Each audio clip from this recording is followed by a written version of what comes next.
Hello बच्चों, mission excellence academy Allahabad में हार्दिक स्वागत एवं अभिनंदन है। आज मैं ऐसा टॉपिक पढ़ाने चल रहा हूं जो केमिस्ट्री सीखने में आपकी हेल्प करेगा और इस वीडियो को जो भी लड़का अंत तक देखेगा और उसको लागू करेगा, पूरा पढ़ करके केमिस्ट्री में उसका उपयोग करेगा तो निश्चित रूप से केमिस्ट्री उसकी बहुत ही अच्छी होगी। तो आइए टॉपिक शुरू करते हैं। फार्मूला।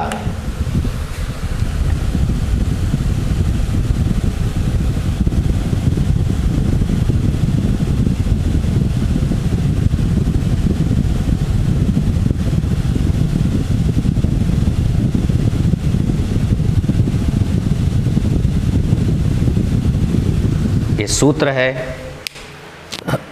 अर्थात किसी यौगिक का सूत्र कैसे आपको पता करना चाहिए। लड़का सूत्र को रटता है, सूत्र रटने पे नहीं आएगा बल्कि सूत्र को समझने पे आता है। यदि आप केमिस्ट्री में समझ लेंगे तो बहुत ही अच्छे तरीके से उसका आप अपने पूरे केमिस्ट्री की चैप्टर में, टॉपिक में, पूरे जीवन जब भी ज़रूरत पड़ेगी आप इस टेक्निक को आप यूज करोगे और उस यूज के आधार पे आपको सफलता अवश्य मिलेगी। तो आपको एक मैं फार्मूला चल रहा हूँ बताने। अब फार्मूले के आधार पर ही आपका सब कुछ केमिस्ट्री में है। फार्मूले के आधार पर ही हम संरचना भी बताते हैं, संरचना को भी हम लेकर चलते हैं तो संरचना भी क्लियर हो जाएगा। तो पहले हम सूत्र कर रहे हैं फार्मूला। फार्मूला किससे बनता है? फार्मूला यानी किसी भी यौगिक का फार्मूला कैसे बनाया जाता है, इस विधि को हम बताएंगे। तो यौगिक आप जानते हैं दो या दो से अधिक तत्वों के परमाणुओं के रासायनिक संयोग से बना पदार्थ यौगिक कहलाता है। फिर से परिभाषा सुन लीजिए, दो या दो से अधिक तत्वों के परमाणुओं के रासायनिक संयोग से बना पदार्थ यौगिक कहलाता है। रासायनिक संयोग का मतलब होता है इलेक्ट्रॉन का आदान प्रदान, इलेक्ट्रॉन का त्यागना, इलेक्ट्रॉन का ग्रहण करना, अथवा इलेक्ट्रॉन किसी को पूर्ण रूप से डोनेट कर दे और उसके ऊपर कोई जो है आवेश न आए। तो यौगिक को, यदि हम किसी भी यौगिक को जो जल जैसे विलायक में विलेय होते हैं तो उसमें हमें यदि आप उसको डाल देते हैं तो घुल जाता है। तो घुलने के बाद दो पदार्थ, उसमें दो आयन प्राप्त होते हैं, एक को धनायन कहेंगे और दूसरे को ऋण ion.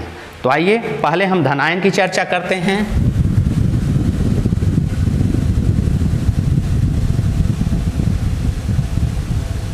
Positive ion,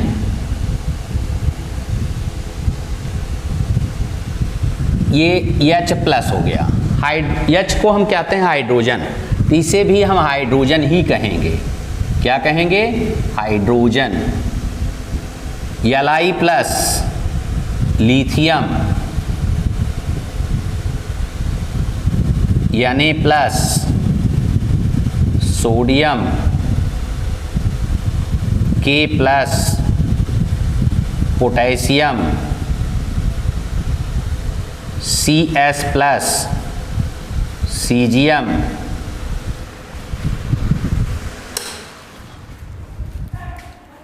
Be++ beryllium,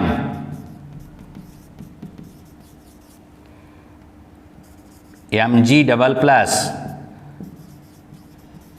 magnesium, Ca++ calcium, Sr++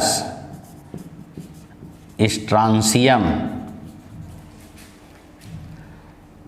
Al++ aluminium,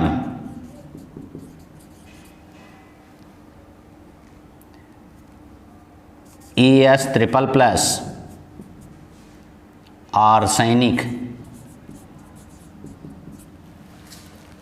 देखिए क्रमांक हम दे रहे हैं, क्रम संख्या 1 2 3 4 5 6 7 8 9 10 हो गया, ये 11 हो गया। आइए इधर 12 नंबर Sb++, इसको हम कहते हैं antimony.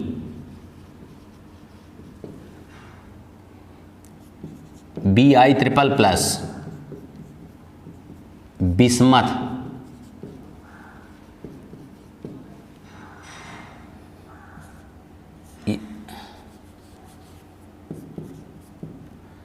Sc++, scandium.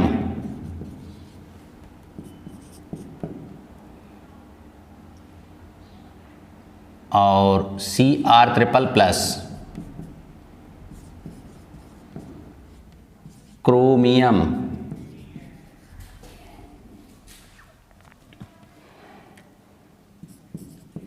Ag+, silver.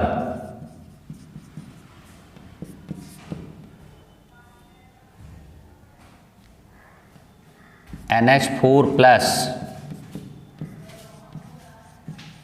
Ammonium.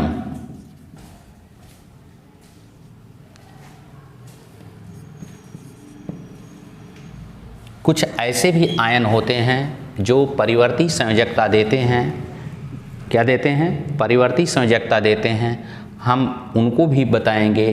परिवर्ती संयोजकता का तात्पर्य है, जरा देखिए यहाँ पर कि Cu+ है और ये Cu++ है। Cu को हम कॉपर कहते हैं। क्या कहते हैं? कॉपर। तो जब एक ही तत्व पर दो तरीके का आवेश आता है, दो आवेश आते हैं, एक पर कम और एक पर अधिक। ठीक, तो ये आपका देखिए, ये एक धनायन है, यहाँ पर कितने दो धनायन हो गए। तो जिस पे कम धनायन होगा उसके नाम के बाद में OUS जोड़ते हैं, तो इसे हम क्या कहेंगे? Q+। और जिस पे ज़्यादा धनायन होते हैं उसके नाम के बाद में IC जोड़ देते हैं, क्यूप्रिक हो गया। क्या हो गया बेटा? क्यूप्रिक हुआ। इसके बाद आइए देखिए इसी तरीके का Hg++, Hg+ और Hg++, ये हो गए। इसको हम कहेंगे मर्क्यूरस और ये हो गया मर्क्यूरिक। इसी तरीके से आपका आएगा Fe++, फेरस और Fe3++, ये हो गया फेरिक। ठीक, फिर 24 नंबर पे आइए, आपको मिल गया है Sn++, इसको हम कहेंगे स्टैनस। क्या कहेंगे? स्टैनस। और ये हो गया आपका Sn4+ इस पे रहेंगे। कितने प्लस रहेंगे बेटा? 4+ रहेंगे और इसको कहते हैं स्टैनिक। स्टैनिक। क्लियर हुआ? आइए देखिए, और भी आगे मैं बता रहा हूँ। 25 इधर हैं, यहाँ पे भी लिख दे रहे हैं। 26 नंबर पे आपका ये हो गए Pb++,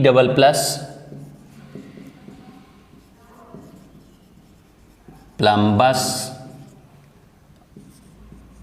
और प्लम्बिक। ये Pb4+,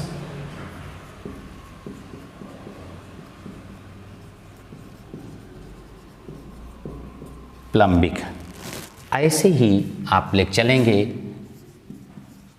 ये देखिए 28 नंबर पे दे दे रहा हूँ Mn++, मैग्नीज। 29 नंबर पे आपको दिया जिंक, Zn++, जिंक हो गया। ठीक, आइए, हो सकता है उधर न दिख रहा हो, यहाँ पे हम लिख देते हैं।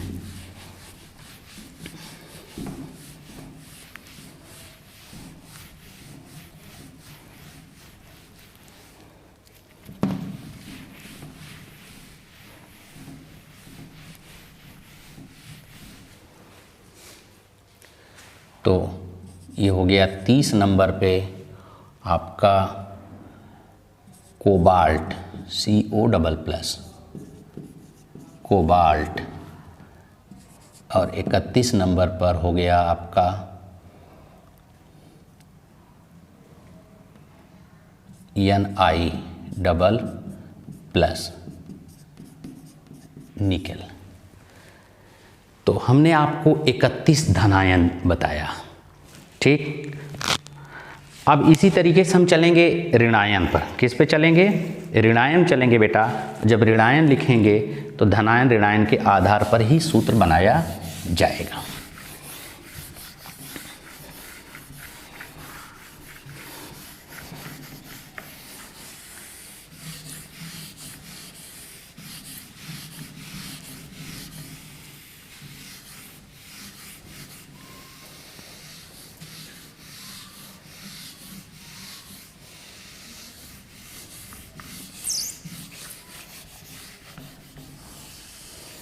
ऐसा नहीं केवल 31 ही धनायन होते हैं, धनायन और होते हैं, लेकिन मैंने आपको 31 लिखा कि 31 सीख लेंगे तो आपको बहुत मिल जाएगा। धनायन तो और भी हैं। अब ऐसे ही आप निगेटिव आयन चलेंगे, ऋणात्मक आयन या ऋणायन। ऋणायन इसको हम कहेंगे निगेटिव आयन, ठीक। तो आइए पहला हम देखते हैं F- फ्लूओराइड।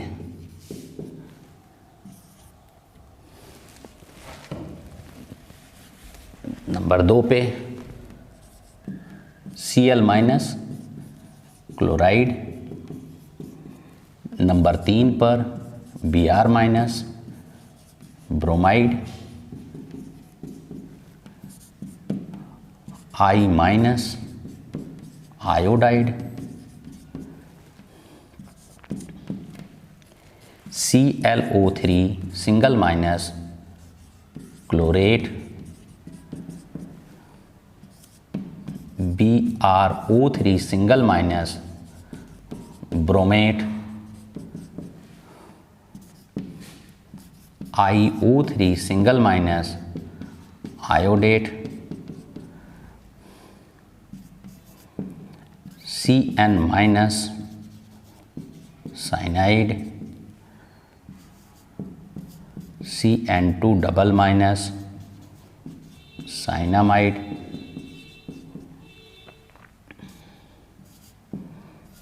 OH- hydroxide.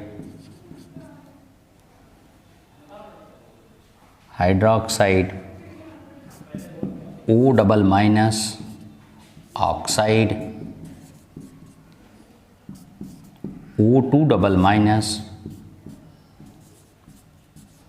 Peroxide.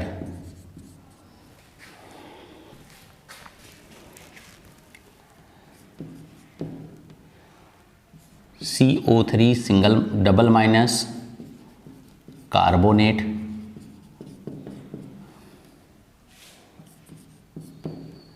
C2O4 oxalate.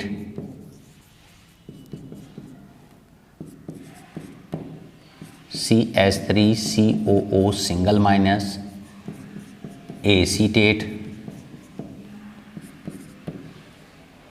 SO4 अब देखिए ये आपको मैं यहाँ पे कई लिख दे रहा हूँ, समझ में आएगा। और ये हो गया SO3 ये हो गया S-।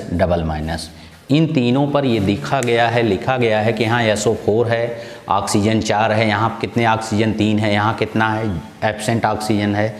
तो तीनों के नाम में थोड़ा सा परिवर्तन है। जिस पे सबसे ज़्यादा ऑक्सीजन रहेगा उसके नाम के बाद में 8 लगता है। तो ये हो गया सल्फेट, ठीक। ATE लगा, यहाँ पे IT लगेगा, आइट।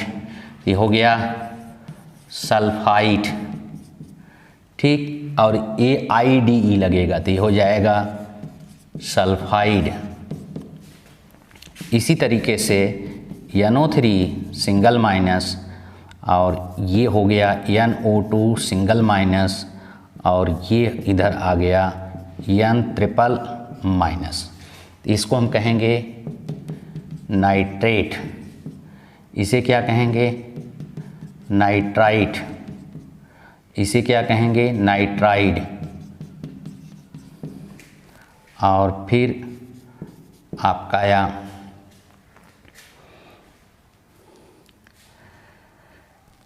ये FeCN6 पे 4 निगेटिव आयन, इसे हम कहेंगे फेरो साइनाइड। इसी तरीके से FeCN6 इस पे 3 ऋण आयन हो जाएगा और ये होगा फेरी साइनाइड, फेरी साइनाइड। 24 नंबर पे आप लिखा जा रहा है FeCN, यहाँ पे बेटा 5 रहेगा और ये हो गया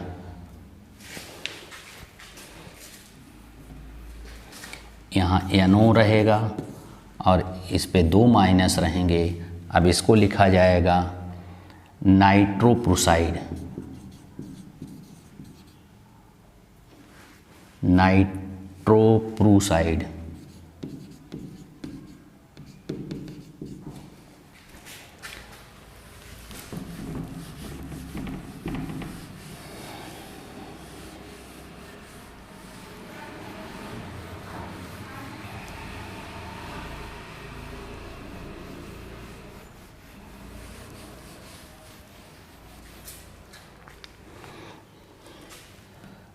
पच्चीस नंबर पे आपका मिल गया FeCN5NOS और इस पे 4 नेगेटिव आयन रहेंगे। इसे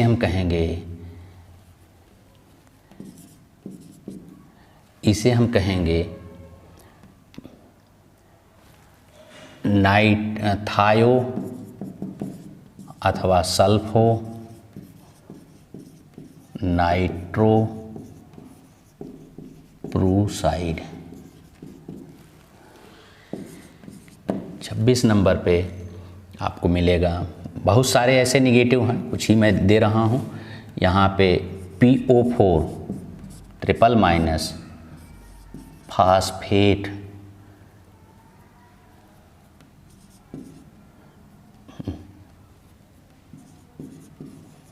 फास्फेट।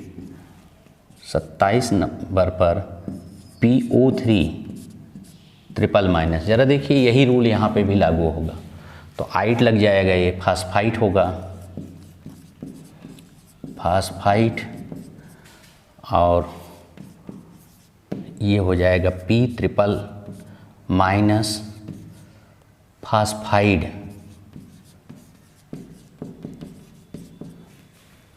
फास्फाइड। इसी तरीके से आपका मिलेगा BO3 ट्रिपल माइनस बोरेट, ठीक। और भी आपके पास निगेटिव आयन हैं, ठीक, बहुत सारे हैं।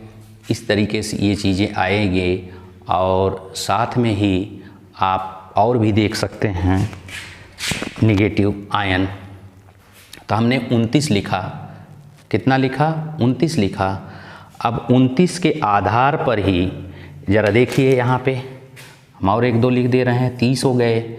HSO4 अब सिंगल माइनस है तो इसे हम बाई सल्फेट कहेंगे, बाई सल्फेट। 31 नंबर अगर हम यहाँ पे HSO3 सिंगल माइनस लिखेंगे तो बाई सल्फाइड लिखेंगे और ये हो गया 32। तो अगर हम यहाँ HCO3 सिंगल माइनस लिख दिए तो ये हो गया बाई कार्बोनेट, तो हमने 32 निगेटिव लिखा और 31 पॉजिटिव लिखा। अगर हम आपस में ही देखें दोनों का गुणा करके तो आपको काफ़ी सूत्र, लगभग 1000 सूत्र मिल जाएंगे। तो 1000 सूत्र आप जब केमिस्ट्री में बना लोगे बेटा तो आपको केमिस्ट्री पढ़ने में कहीं कोई प्रॉब्लम नहीं होगी। तो आइए मैं आपको बताता हूँ कि केमिस्ट्री में इन सूत्र को कैसे आप निर्मित करोगे, कैसे बनाओगे। याद करने की कोई ज़रूरत नहीं है, बशर्ते आप केवल इसको बनाना सीख लीजिए। अगर आप बनाना सीख लिए तो आपको जीवन में कभी केमिस्ट्री में कोई समस्या नहीं आएगी। तो आप लगे रहिए और आप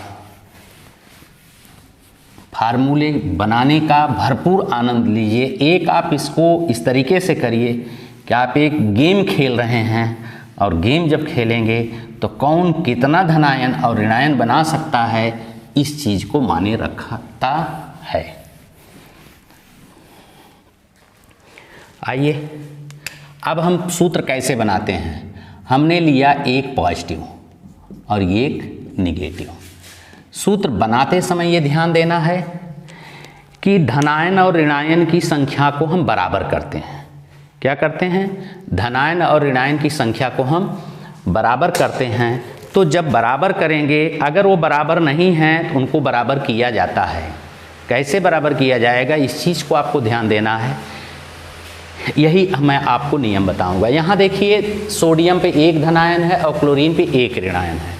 तो यदि हम धनायन और ऋणायन में जोड़ते हैं, मैथ में आप जानते हैं कि +1 में अगर हम -1 को ऐड करते हैं तो बराबर 0 आता है। इसका तात्पर्य है कि ये पॉजिटिव हो गया, पॉजिटिव आयन, और ये निगेटिव आयन, और ये क्या है?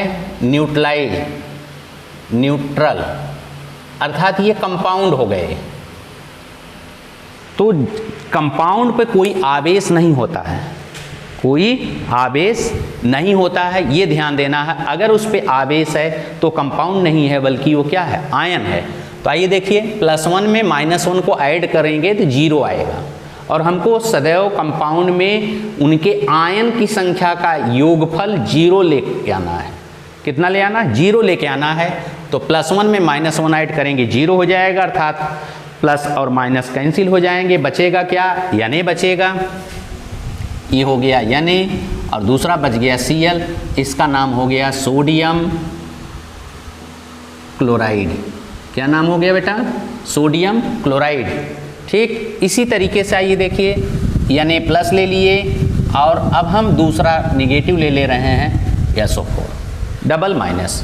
अब यहाँ करेंगे क्या, ये देखना है कि जितना धनायन है और ऋणायन है, इनकी संख्या, आयनों की संख्या बराबर करनी है। तो धनायन पे कितने, सोडियम पे कितना धनायन है? एक का गुणा हम कहाँ करेंगे? SO4 के पहले। SO4 पर कितना ऋणायन है? 2। तो यहाँ पे हम सोडियम के पहले 2 का गुणा करेंगे। ठीक, अब ये धन 1 में 2 का गुणा किया गया तो धन 2 हो गए, और ऋण 2 में 1 का गुणा किया गया तो ऋण 2 हो गए। धन 2 में ऋण 2 जोड़ देंगे तो आएगा क्या? 0 आएगा। अब उस 0 को साथ साथ में कौन सा कंपाउंड होगा? तो ये जरा देखिए, ये Na है। Na में जितने का गुणा किया गया है, Na के बाईं ओर, ये मेरा बायां पक्ष है, हमको सोडियम मान लीजिए आप। तो सोडियम जब मान रहे हैं तो मेरा चेहरा आपके सामने है, तो आपके सामने कोई व्यक्ति होगा तो उसका बायां हाथ यही होगा। तो सोडियम के बाएं हाथ पे नीचे, यानी यहाँ पर जिस संख्या से गुणा किया गया है उसी संख्या को हम रखते हैं। कितने गुणा किया गया? 2 का, तो Na2 हो गया। और SO4 में कितने का गुणा किया गया? 1 का। 1 पर गुणा करने पे, अर्थात इसमें 1 का गुणा करने पे कोई प्रभाव नहीं पड़ेगा, तो ये नाम हो गया सोडियम सल्फेट। क्या नाम हो गया? Sodium sulphate. आइए अगला देखते हैं। Na+ हो गए और SO3 डबल माइनस हो गया। अब देखिए वही नियम बताऊंगा। कितना ऋण है यहाँ पे? 2। तो 2 का गुणा हम सोडियम के पहले कर देंगे। कितना धनायन है? 1 का गुणा SO3 के पहले क्या बन जाएगा? यानी 2SO3। इसका नाम हो गया सोडियम सल्फाइड। अब आपको ध्यान देना है कि नाम कहाँ से लिखेंगे। नाम लिखते समय जो धनायन का नाम है और ऋणायन का नाम है, दोनों के नामों को जोड़ दिया जाता है। दोनों के नामों को क्या करेंगे, जोड़ देंगे। आइए दूसरा देखते हैं, Mg डबल प्लस, इसको हम कहते हैं क्या, मैग्नीशियम। ठीक, और किसके साथ आप क्रिया करा रहे हैं, SO4 डबल माइनस के साथ। क्लियर हुआ। अब जरा देखिए, दो धन यहाँ पे, दो ऋण यहाँ पे, आसानी से कट गया तो बना क्या, MgSO4। इसे हम क्या कहेंगे, मैग्नीशियम सल्फेट। क्या कहेंगे, मैग्नीशियम सल्फेट। आइए देखिए आगे। अब इसी Mg को हम किसके साथ अब क्रिया करा रहे हैं, निगेटिव आयन यानी जिसके ऊपर सिंगल माइनस है, जैसे में Cl माइनस। तो यहाँ पे कितने धन हैं, 2। अब 2 का गुणा हम ऋणायन किए, कितना ऋण है, 1 का गुणा इसमें किए, तो +2 में ऋण 1 का गुणा, +2 में 1 का गुणा किया जाएगा तो +2 आएगा। ऋण 1 में 2 का गुणा किया जाएगा तो कितना आएगा, ऋण 2। धन 2 हो गए, ऋण 2 हो गए, दोनों कट गए तो क्या मिलेगा, Mg में कितने का गुणा किया गया, 1 का। बाईं ओर लिखने पे यहाँ कोई प्रभाव नहीं पड़ेगा, वैसे रहने दीजिए। Cl में कितने गुणा किया गया है, 2 का। हम यहाँ Cl लिखेंगे और 2 लिख दिए तो ये क्या नाम हो गया, मैग्नीशियम क्लोराइड। क्या नाम हुआ बेटा, मैग्नीशियम क्लोराइड। ठीक, आइए देखिए आगे। अब इसी मैग्नीशियम पर हमने क्या किया, किससे यहाँ पे गुणा कराते हैं और जोड़ते हैं, सूत्र बनाएंगे PO4 ट्रिपल माइनस में। तो PO4 पर कितना ऋणायन है, 3। मैग्नीशियम में कितने गुणा करेंगे, 3 का। मैग्नीशियम पे कितने धनायन है, 2। PO4 के पहले कितने गुणा करेंगे, 2 का। अब जरा देखिए, धन कितने हो गए, धन 2 गुणे 3 6 हो गया, धन 6 हो गए, और ऋण 3 में 2 का गुणा करेंगे तो कितना आपको ऋण मिल रहा है, 6। तो अब धन 6 और ऋण 6 जोड़ेंगे तो कट जाएंगे, तो मिलेगा क्या, Mg में बेटा कितने का गुणा किया गया, 3 का, लिख दिया गया। PO4 में कितने का गुणा किया गया, 2 का। अब PO4 देखिए स्वयं एक प्रतीक है, इसलिए ये ना लिखिएगा PO8 हो जाए, ऐसा नहीं है, पूरे में गुणा किया गया है, ऐसे ब्रैकेट लगेगा और यहाँ पे हम ट्वाइस लिखेंगे। इसका नाम मैग्नीशियम है, इसका नाम फास्फेट है, तो इसका नाम क्या हो जाएगा, magnesium phosphate. Magnesium phosphate, magnesium phosphate. तो समझ में आया। आगे देखिए, अगर हम धन 3 ले लेते हैं और 2 ऋण ले लें तब क्या होगा, कितने धन हैं, 3 का गुणा यहाँ हो गया, कितना ऋण है, 2 का गुणा यहाँ हो गया। तो हम क्या लिखेंगे, Al में कितने गुणा हुआ बेटा, 2 का, और SO4 में कितने गुणा हुआ, 3 का। तो क्या नाम लिखेंगे, ये हो गया। तो इसको एल्यूमिनियम कहेंगे, इसको सल्फेट कहेंगे, तो नाम क्या हो गया, aluminium sulphate. Aluminium sulphate. Clear हुआ। चलिए आगे देखिए। अब आगे भी आपको बताता हूँ।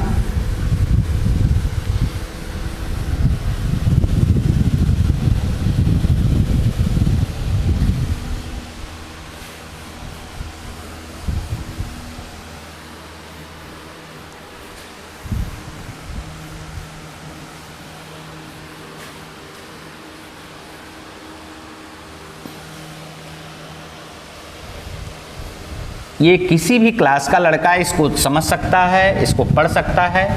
9, 10, 11, 12 किसी भी बोर्ड का, चाहे वह यूपी बोर्ड हो चाहे सीबीएसई हो, उसमें कोई प्रॉब्लम नहीं होगी। अगर एक जितना आज का वीडियो मैं बता रहा हूँ इतना कोई केमिस्ट्री का सीख लिया तो उसको केमिस्ट्री में कहीं किसी प्रकार की कोई दिक्कत नहीं होगी। भविष्य में कभी भी समस्या नहीं हो सकती है, बाकी ये नियम अगर लागू करे तो। आइए देखिए, ये Al ट्रिपल प्लस हो गए और प्लस FeCN6 4 ऋण आयन। कितने का गुणा यहाँ किया, ये कितना ऋण आयन है, 4। यहाँ कितने गुणा करेंगे, 4। धनायन कितने हो गए, धन 3 में 4 का गुणा करेंगे, धन 12 हो जाएगा। कितना ऋणायन है 3, यहाँ कितने धनायन है 3, ठीक। धनायन की संख्या 3, ऋणायन की संख्या 4, इसको बराबर करने के लिए इसी धनायन की संख्या का गुणा कर लीजिए। अर्थात आपको ये ध्यान देना है कि धनायन और ऋणायन की संख्या को सदैव बराबर करने के लिए धनायन की संख्या का गुणा ऋणायन में और ऋणायन की संख्या का गुणा धनायन में आपस में आयनों का स्थानांतरण करके ही मल्टीप्लाई किया जाता है, गुणा किया जाता है, जिससे आपको पूर्ण रूप से धनायन और ऋणायन की संख्याएं बराबर हो जाती हैं। तो आइए देखिए अब क्या मिल गया, ये यहाँ कितने गुणा हुआ 4 का, तो Al को हम क्या लिखेंगे Al4 और फिर इसको पूरा लिखेंगे, ये या फिर Cn3 ब्रैकेट में है तो इसी तरीके से लिखेंगे या फिर Cn6 और यहाँ पर आपका आ जाएगा कितने का गुणा हुआ है 3 का, तो हो जाएगा 3। इसका क्या नाम हो गया एल्यूमिनियम फेरोसाइनाइड। कहाँ से आया, क्योंकि इसको एल्यूमिनियम कहेंगे, इसे हम फेरोसाइनाइड कहते हैं, दोनों को जोड़ दिए, ठीक। आगे चलिए देखिए Al++ हो गए और हम या फिर Cn6 3- पे किए। अब दोनों धनायन और ऋणायन की संख्याएं क्या हो गई, बराबर हैं, कैंसिल हो जाएगा, तो लिखेंगे Al और या फिर Cn6, ये हो गया। इसे हम क्या कहेंगे एल्यूमिनियम फेरोसाइनाइड, एल्यूमिनियम फेरोसाइनाइड। कोई दिक्कत अगर किसी को हो तो आप तुरंत बताइए, सॉरी फेरीसाइनाइड होगा, यहाँ क्या होगा फेरीसाइनाइड होगा, फेरीसाइनाइड। अगर किसी बच्चे को कोई प्रॉब्लम हो तो आपको व्हाट्सअप नंबर मैं दे रहा हूँ और डिस्क्रिप्शन में व्हाट्सअप नंबर मेरा है भी, साथ में ये भी ध्यान दीजिए कि स्क्रीन पर भी हो सकता है कि चल रहा। तो आइए देखिए, वो आपको इस तरीके से चीज़ें हैं, फेरीसाइनाइड यहाँ पर लगा हुआ है और धनायन और ऋणायन दोनों लगे हुए हैं, आसानी से आपको ये मिल जा रहा है। ये सूत्र हो गया। अब हम कुछ और सूत्र बता रहे हैं, उसको भी ध्यान दीजिए, वह बहुत महत्वपूर्ण है। अगर किसी धनायन को हम एसीटेट ऋण आयन के साथ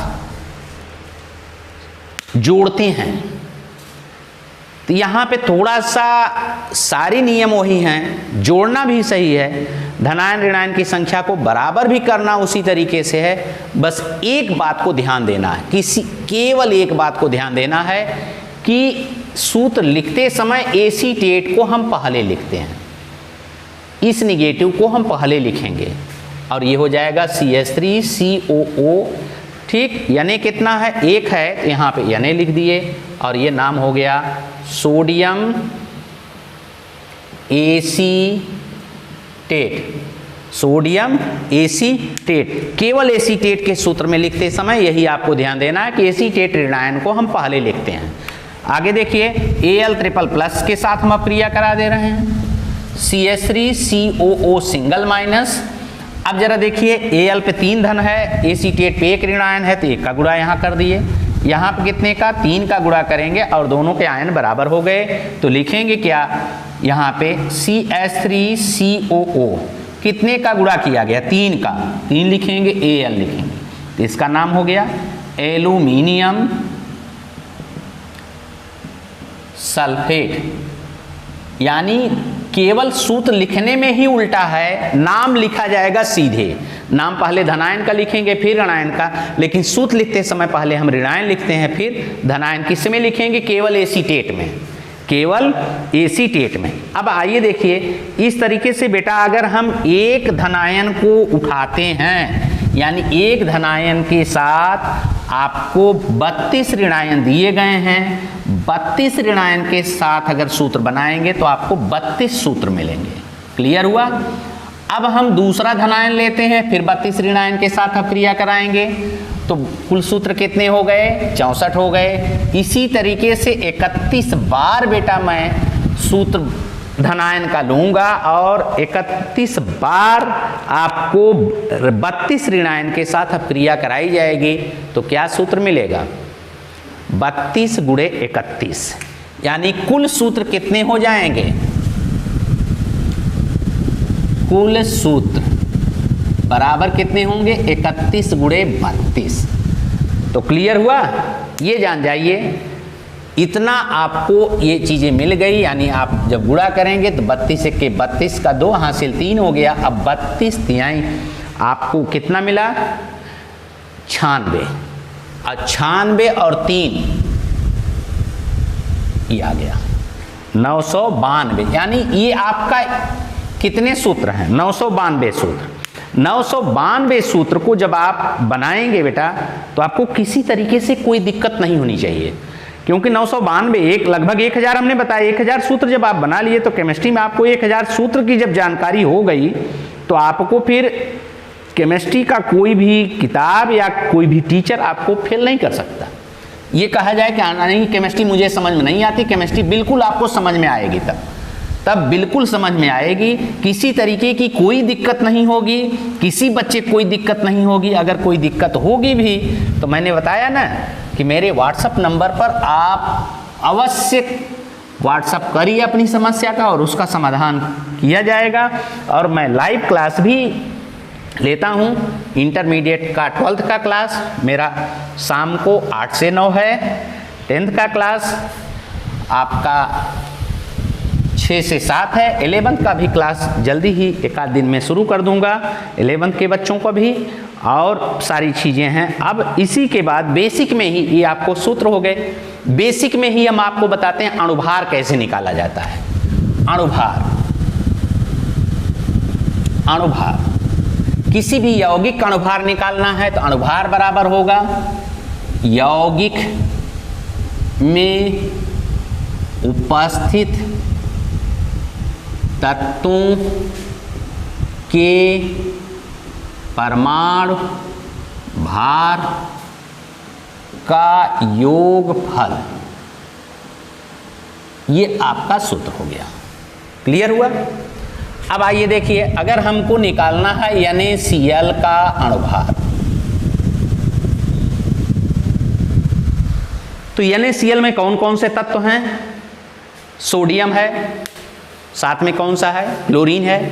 तो सोडियम का परमाणु भार 23 होता है, क्लोरीन का 35.5।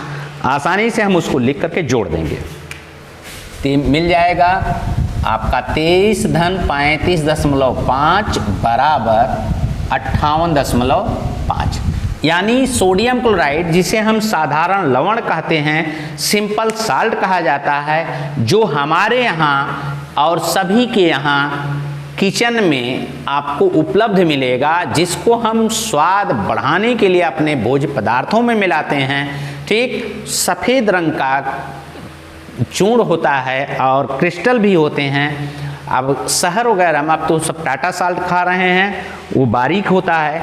इसके पहले जो है साल्ट उस तरीके का खाया जाता था, जो कि एक बड़े बड़े टुकड़ों में वो दिखाई पड़ता था, मिलता था। आज भी गांव में मिलता है, गांव में भी लोग टाटा साल्ट खा रहे हैं आयोडीन युक्त। लेकिन वह भी साल्ट जो गांव में अभी भी टुकड़ों के रूप में मिलते हैं, क्रिस्टल के रूप में मिलते हैं, बड़े बड़े मिलते हैं, वह भी सोडियम क्लोराइड ही है।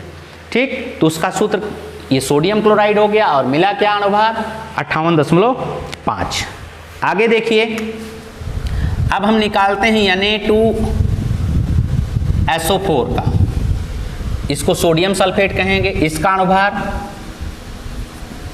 अणुभार भी बहुत महत्वपूर्ण है, क्योंकि फिजिकल केमिस्ट्री में अणुभार की जरूरत पड़ती है। अणुभार निकालना है, परसेंटेज निकालना है, और तुल्यांकी भार निकालना है, और किसी भी यौगिक का संरचना क्या होता है।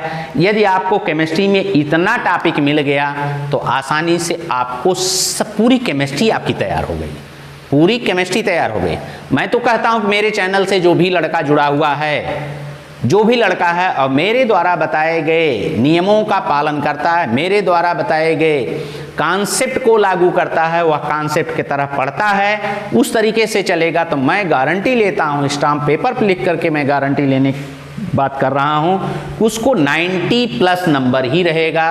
हमारे यहाँ भी रिजल्ट आया है 2 दिन पहले, बहुत अच्छा रिजल्ट है। 97% हमारे यहाँ केमिस्ट्री में हाईएस्ट गया है। 90 के ऊपर बहुत सारे बच्चे हमारे संस्था के हैं, तो मैं आपको ज़रूरत पड़ेगी तो उनका नाम भी गिना दूंगा। अब ज़रूरत क्या अभी मैं बता दे रहा हूँ। अमित यादव इलाहाबाद में 4थी पोजीशन पाया लड़का। शुभम साहू यह भी अच्छा परसेंटेज पाया है, 91 नंबर पाया है। अमित यादव भी अच्छा पाया है। काजल साहू लड़की है, वह भी 92% पाई है केमिस्ट्री में। मैं केवल केमिस्ट्री की बात कर रहा हूँ। ओवरऑल में भी बच्चे बहुत अच्छा पाए हैं। रागिनी मिश्रा है लड़की, बहुत अच्छा नंबर पाई है, वह भी 90 करीब पाई है। इसके साथ साथ में रागिनी शुक्ला लड़की एक है, वह 94% पाई है। ठीक, कृतिका सिंह है 93% पाई है। तो बहुत सारे ऐसे बच्चे हैं जो 90 के ऊपर पाए हैं। केवल मैं केमिस्ट्री की बात कर रहा हूँ, ओवरऑल की बात नहीं कर रहा हूँ, केमिस्ट्री की बात कर रहा हूँ। अमित यादव ओवरऑल में लड़का पाया है, मेरा ही पढ़ाया हुआ, जो कि पूरे इलाहाबाद में चौथी पोजीशन है। तो ऐसा नहीं है कि आप केमिस्ट्री में नंबर नहीं पाएंगे, नंबर मिलेगा। मेरे चैनल से जुड़े हुए बच्चा, जो भी बच्चा है अगर वो पढ़ रहा है तो बिल्कुल उसको अच्छा नंबर मिलेगा। तो आइए Na2SO4 का अनुभार बताते हैं। Na2SO4 में कौन कौन से तत्व हैं? सोडियम है, सल्फर है और ऑक्सीजन है। तो सोडियम का परमाणु भार 23 होता है। 23 गुणे कितने सोडियम है? 2, प्लस सल्फर कितना है? 1। सल्फर का परमाणु भार 32 होता है। ऑक्सीजन कितना है? 4 ऑक्सीजन है, 16 होता है इसका परमाणु भार, ये हो गया 4। अब हम सबको जोड़ देंगे तो ये हो जाएगा 32 दूना 46, कितने? 46 हो गया, और प्लस 32 और प्लस 64 ऐड कर दीजिए। 4 2 6, 6 6 12 का 2 हासिल 1, 6 3 9, 9 4 13, 13 1 14, ये आ गया आपका। ये इसका आ गया क्या? अणुभार। फिर से देख लीजिए, 4 2 6, 6 12 का 2 हासिल 1, 6 3 9, 4 13 और 1 14, 142 अणुभार। किसका? सोडियम सल्फेट का। आइए इसी तरीके से Na2CO3, इसका देखिए, सोडियम का परमाणु भार 23 गुणे 2 धन कार्बन का 12 और धन ऑक्सीजन का 16 गुणे 3, तो ये बराबर हो जाएगा ये 46, 46 12 और प्लस 48, तो ये बराबर 106 आ गया। 106। बहुत सारे ऐसे यौगिक हैं, इस तरीके से हम सबका निकाल सकते हैं। आइए देखिए, कुछ और बता दे रहा हूँ। एक बहुत आप कॉमन जानते हैं, चलिए पहले आप इसको देख लीजिए। Na2SO4 × 10H2O, इसको ग्लाबर लवण कहते हैं, ग्लाबर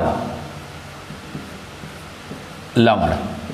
ठीक, इसका अणुभार कैसे निकलेगा ये भी बता दे रहा हूं, इसको देखिए। इसके अणुभार में सोडियम कितना है? 23, और परमाणु भार कितने? परमाणु भार 23 है, परमाणु कितने हैं? 2, तो 23 गुणे 2 धन 32 धन ऑक्सीजन का 16 होता है, 4 है, ये हो गया।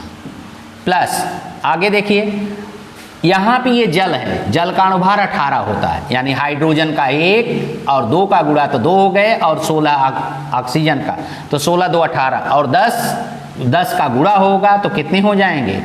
ये धन 18 गुणे 10, ये आ गया। बराबर हम लिखेंगे इसको, ये 46 प्लस 32 प्लस 64 प्लस 180, ये आपका मिला। अब यहाँ पे हम जब इस आधार पे लेके चलेंगे तो अब जरा देखिए कि कितना आ रहा है ये। तो आप सीधे सीधे देखिए कि इतने का योगफल तो अभी आपने निकाला है 142। ठीक, तो ये हो गया 142 प्लस 180 बराबर क्या मिल गया? 2। 8 4 12 का 2 हासिल कितना? 1 1 1 2 1 3, 322, यानी इनका अणुभार कितना आया? 322। तो ये आपको अणुभार निकालने के लिए इस विधि का उपयोग किया जाता है। आइए और भी मैं आपको बता रहा हूँ, जो कि किसी भी यौगिक में किसी भी यौगिक का अणुभार निकालने के लिए इस नियम का, आप इस कॉन्सेप्ट का प्रयोग आप कर सकते हो बेटा। कोई दिक्कत नहीं होगी, कोई समस्या नहीं होगी, आसानी से आपको इसको ले करके चल सकते हो और पूरे केमिस्ट्री में इसको आप समझ सकते हो। जहाँ ज़रूरत इसकी पड़ेगी अणुभार को तुरंत आप प्रयोग कर सकते हो और उस यौगिक का मॉलिक्यूलर वेट आसानी से निकल आएगा। परसेंटेज को कैसे निकाला जाता है, इस चीज़ को मैं आपको बताने चल रहा हूँ। इसको आप अवश्य देखिए, समझिए और इसका उपयोग आप अपने लाइफ में यानी केमिस्ट्री के विषय में जहाँ ज़रूरत पड़ेगी पूरे जीवन आप उपयोग करते रहेंगे, आपको किसी तरीके की कोई दिक्कतें नहीं होंगी। ठीक, तो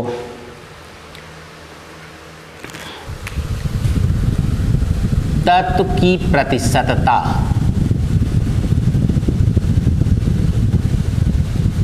जिस तत्व का बेटा परसेंटेज निकालना होता है, ठीक, उसका हम लिखते हैं। अब लिख रहे हैं तत्व की प्रतिशतता, ये बराबर होगा, यहां पर लिख दिए तत्व की प्रतिशतता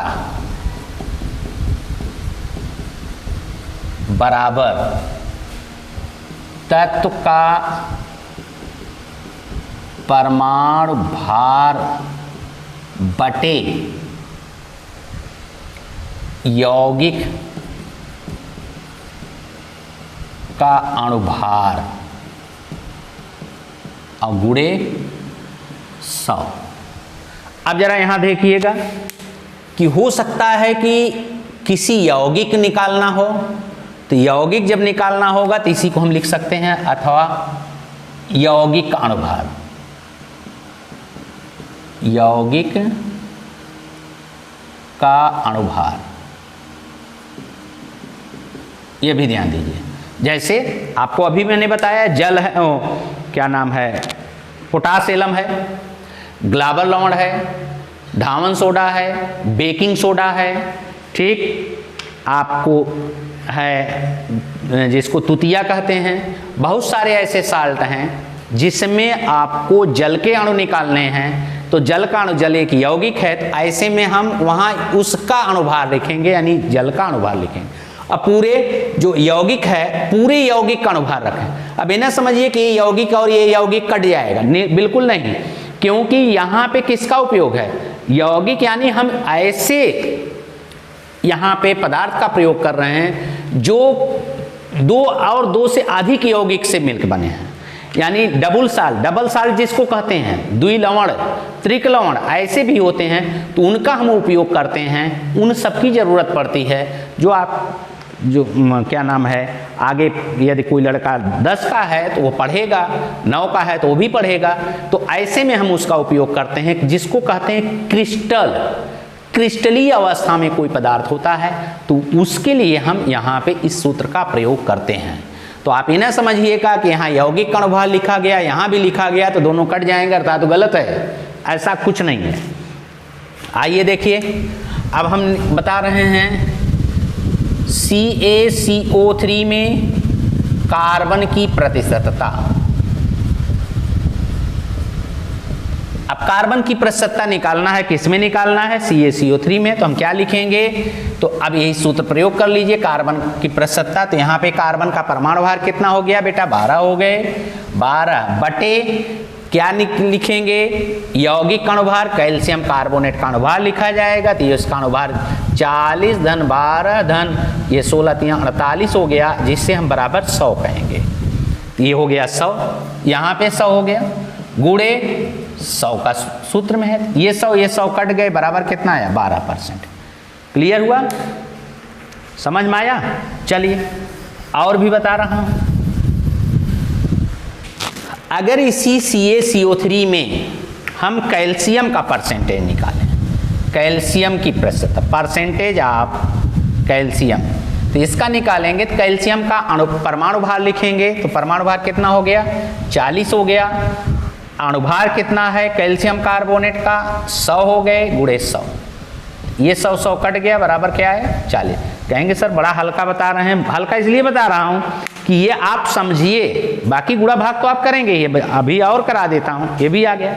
अगर हम ऑक्सीजन की बात करें, इसमें कैल्शियम कार्बोनेट में ऑक्सीजन की बात करें, तो परसेंट ऑफ ऑक्सीजन बराबर क्या आएगा, ऑक्सीजन बराबर इसका कितना परमाणु भार होगा, 3 है, तो 48 हो गया, 48 बटे 100 और पूरे का गुणे 100, तो 100 कट गया, बराबर कितना आया, 48।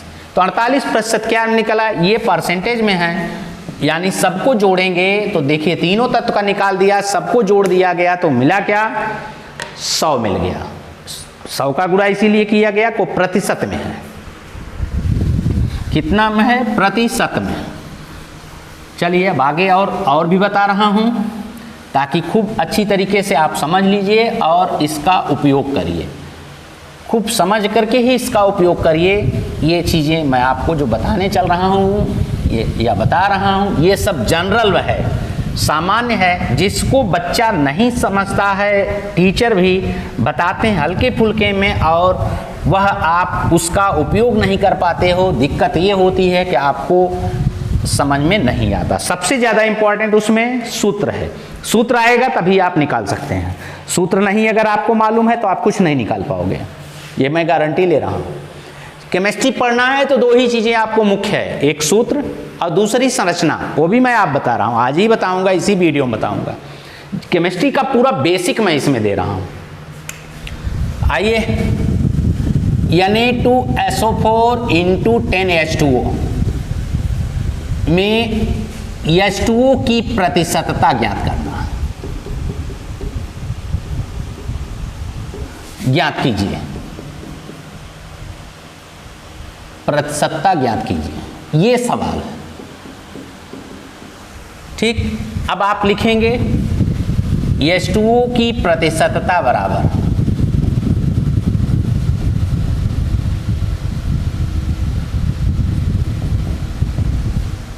ध्यान दीजिए H2O कितना है? 10। H2O का अनुभार, अब अनुभार प्रयोग करेंगे तो यौगिक हो गया H2O, अर्थात H2O का अनुभार जब प्रयोग किया जाएगा तो H2O कितना अनुभार होगा? 18। बताया हूं क्यों? हाइड्रोजन का परमाणु भार 1 होता है, 1 में 2 का गुणा करेंगे 2 हो जाएगा, धन ऑक्सीजन का 16 परमाणु भार, 16 जोड़ देंगे तो 16 2 18 हो गया। 18 है, 10 अणु हैं तो हम 10 का गुणा कर देंगे तो 10 गुणे 18 बराबर 180। 180 क्लियर हुआ? बटे इसका हम अणुभार निकालेंगे। इसका निकालेंगे क्या? अणुभार निकालेंगे। तो अणुभार निकालेंगे तो सोडियम का 23 गुणे 2 धन 32 धन 64, ठीक, और धन 180। ये आप देखिए, ये हो गया 46 प्लस 32 अब प्लस 64 अब प्लस 180। तो यहाँ देखिए ये 0 है, 6 2 8 8 6 4 2 6 और 6 6 12, 4 2 6 और 6 12 का 2 हासिल 1, ठीक, 8 8 6 14 14 3 17 17 4 21 और 1 22 हासिल 2 2 1 3 322। ये हो जाएगा 322 गुणे कितना? 100। क्लियर हुआ? अब काट दीजिए, कैंसिल हो जाएगा तो जो निकलेगा वो किसका होगा? जल की प्रतिशतता। क्लियर हुआ? अगर हमको इसी में इसी सवाल को बदल दें, यहां पे में उपस्थित तत्वों की प्रतिशतता ज्ञात कीजिए, तो आपको पहले निकालना क्या है? सोडियम का। किसका निकालना है? सोडियम। तो जब सोडियम लेके चलेंगे तो सोडियम का कितना है? 23 का परसेंट ऑफ सोडियम। तो ये 46 हो गए, 46 बटे 322 और गुणे 100। आप सल्फर का जब निकालोगे, परसेंट ऑफ सल्फर बराबर 32, एक ही परमाणु है, 32 बटे 322 और गुणे 100। ठीक, इसी तरीके से आप किसको निकालेंगे? अब ऑक्सीजन का निकालना है तो परसेंट ऑफ ऑक्सीजन बराबर, ऑक्सीजन कितने हैं? 4 यहाँ है, 10 यहाँ है, तो 14 हो गया। तो यह आ जाएगा 14 16 गुणे 14, ठीक, ये आया। अब बटे 322 गुणे 100। अब दूसरी चीज़ें हैं, हाइड्रोजन का निकालना है तो हाइड्रोजन कितने हो गए? 10 दूना 20। तो परसेंट ऑफ हाइड्रोजन बराबर क्या मिला? ये 20 हो गए, 20 बटे 322 और गुणे 100। ये आपका सबका परसेंटेज आ गया। ठीक, क्लियर हुआ। अब एक बात यहाँ बता रहा हूँ, ये नोट जरा देख लीजिएगा, बहुत इंपॉर्टेंट है। अगर कोई यौगिक दे दिया गया और पूछा गया कि किस तत्व की प्रतिशतता सर्वाधिक है, किस तत्व की प्रतिशतता सर्वाधिक है अथवा किस तत्व की प्रतिशतता निम्नतम है, तो ऐसे में बिना गुणा भाग किए जब प्रतियोगी परीक्षा देते हैं तब के लिए मैं बता रहा हूं कि पहला पॉइंट, किसी यौगिक में उस तत्व की प्रतिशतता सबसे अधिक होती है, सबसे अधिक होती है,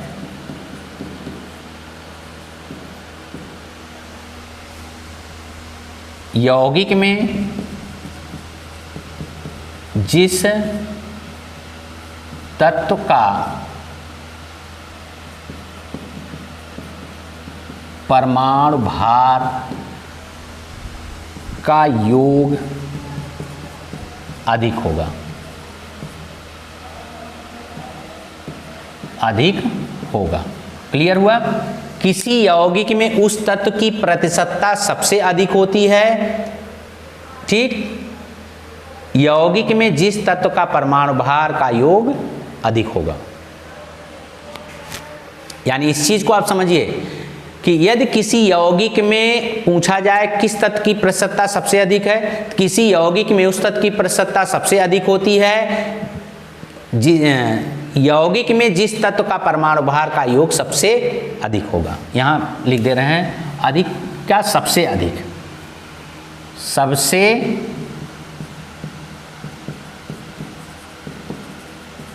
अधिक होगा।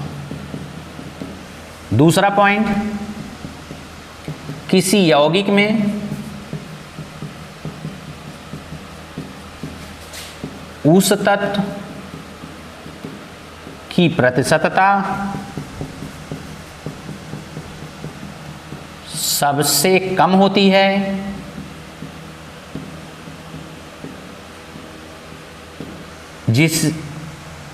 जिसका सबसे कम होती है जिस तत्व के परमाणु भार का योग कम होगा।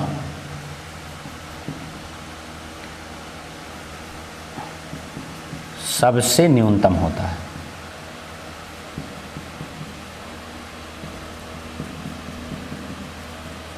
ठीक, तो अब जरा देखिए, अगर यही चीज यहां पे पूछा जाए, केवल इतना दे दिया गया,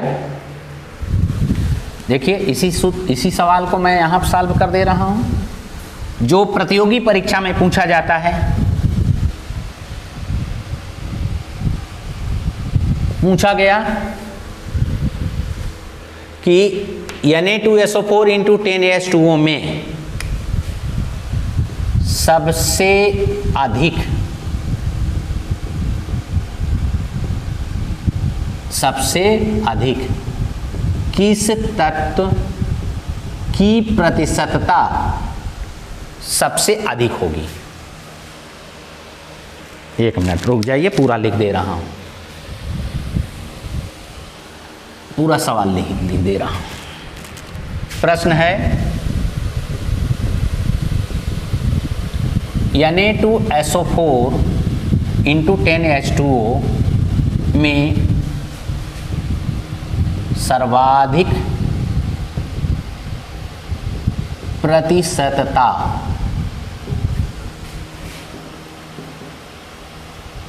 किस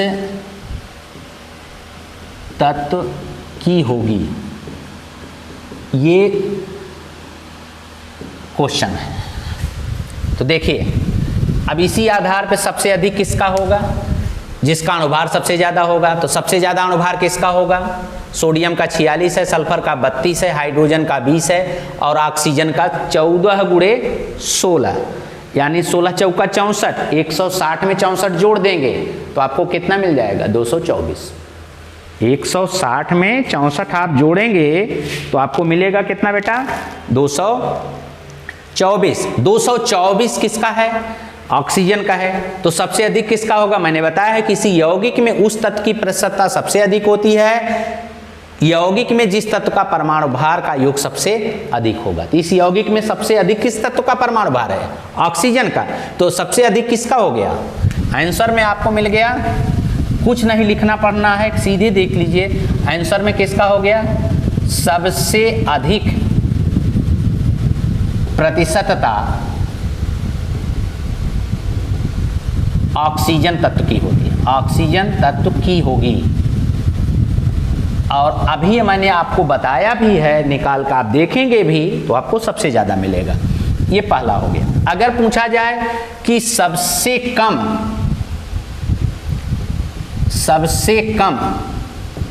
प्रतिशतता किस तत्व की होगी, तो सबसे कम किसका परमाणु भार है? दूसरा वाला नियम लागू होगा। किसी यौगिक में उस तत्व की प्रतिशतता सबसे कम होती है जिस तत्व के परमाणु भार का योग सबसे न्यूनतम होगा। तो इस यौगिक में सबसे न्यूनतम परमाणु भार किसका है? दूसरे का आंसर आपको मिलेगा। 2 आंसर हो जा रहा है। ये आपका पहले का था, भी बताया हूं। अब आप लिख चलेंगे इसको आप कैंसिल करिए। अब ऐसे आधार पर जब आप चलेंगे तो आपको मिलेगा क्या? ये अब ऐसे में सबसे न्यूनतम प्रतिशतता हाइड्रोजन की है, क्योंकि हाइड्रोजन का परमाणु भार 1 होता है। यहाँ पे 2 का गुणा हुआ तो 1 गुणे 2 हो गए, 2 परमाणु भार। और 10 का यहाँ पे गुणा किया गया, 10 दूना 20 हो गया। तो सबसे न्यूनतम किसका होगा? यहाँ पे सबसे न्यूनतम होगा हाइड्रोजन का। ठीक, इस यौगिक में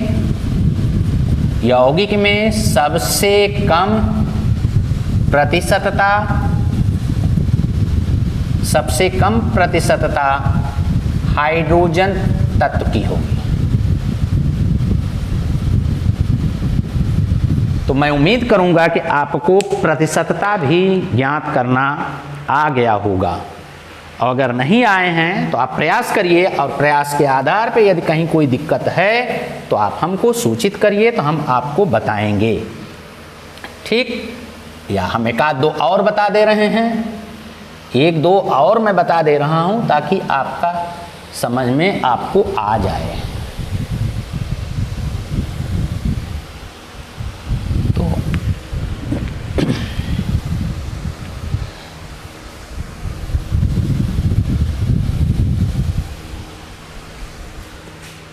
मान लीजिए आपने निकाला CuSO4 × 5H2O।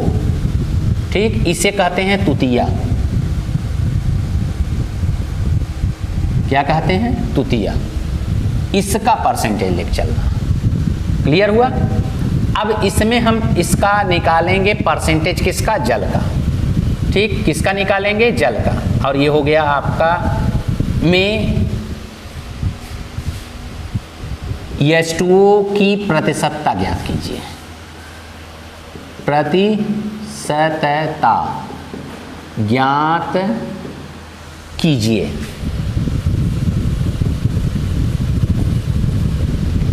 अब यहां देखिए इसका पूरा अणुभार कॉपर का कितना होता है? 63। ये आपका हो जाएगा 16×5 80, सॉरी 18×5 90।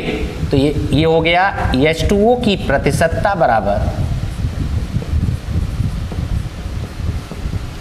90 बटे पूरे का अणुभार। तो इसका अणुभार हो गया 63.5 परमाणु भार धन 32 धन 64 और धन 90। जोड़ लीजिए, 0.5 तो पहले ही आएगा। ये आपका 4 2 6 6 3 9। क्लियर हुआ? और आपका 9 9 6 15 15 3 15 3 18 18 6 24। ये 249.5। ये आ जाएगा 249.5 अपूरे का गुणे 100। तो ऐसे में हम इसका भी परसेंटेज ज्ञात कर लेते हैं।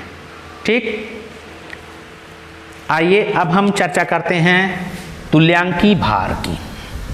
किसका? तुल्यांकी भार का।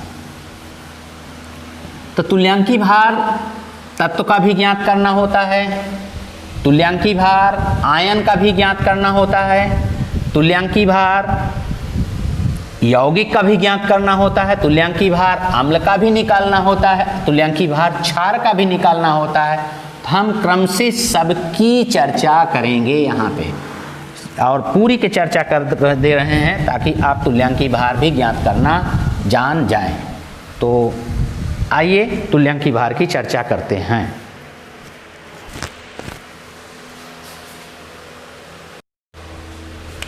आइए तुल्यांकी भार बताया जाता है। तो तुल्यांकी भार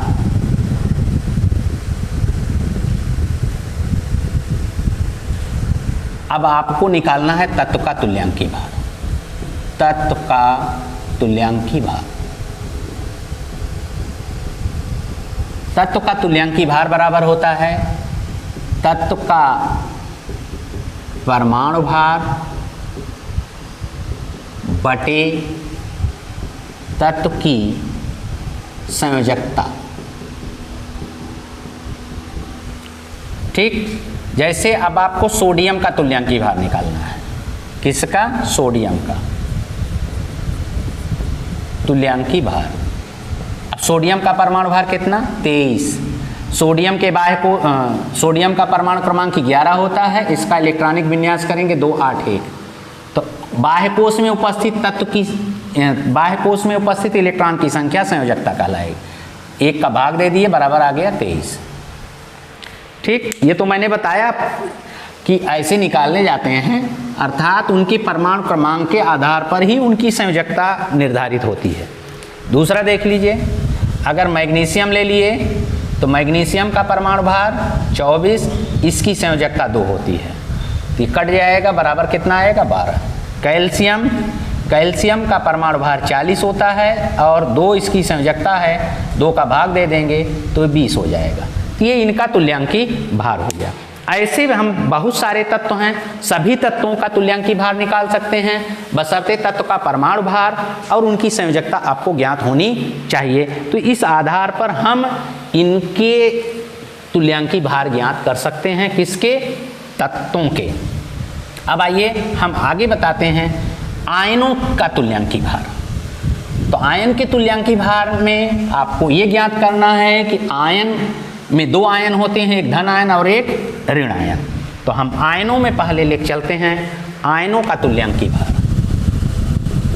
आयनों का तुल्यांकी भार।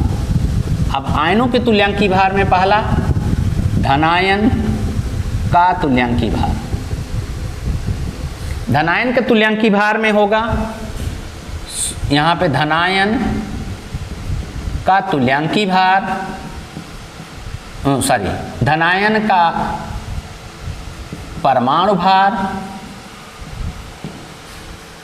ब्रैकेट में हम अणुभार भी लिख दे रहे हैं क्योंकि एक है अमोनियम, वहाँ पे अणुभार प्रयोग होता है। अब बटे धनायन की संख्या।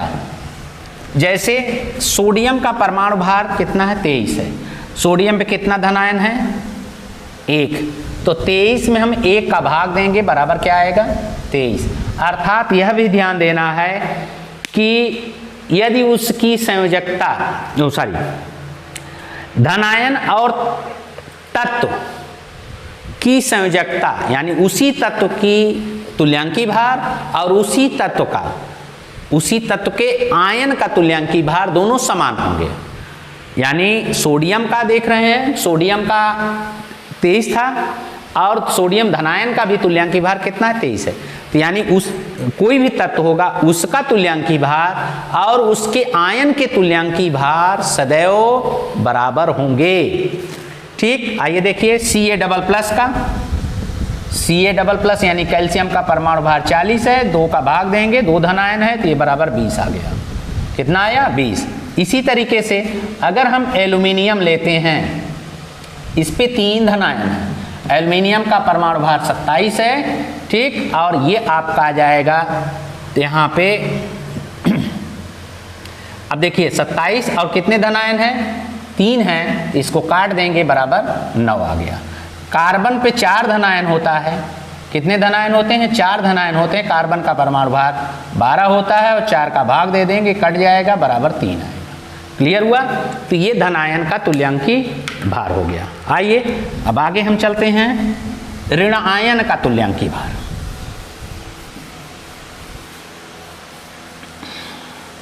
देखिए संक्षिप्त में बता रहा हूं इसको, अब आपको ज़्यादा से ज़्यादा धनायन और ऋणायन लेके चलेंगे। जितना हमने पॉजिटिव निगेटिव लिखाया है सबका आप तुल्यांकी भार निकाल सकते हैं, कोई दिक्कत नहीं होगी।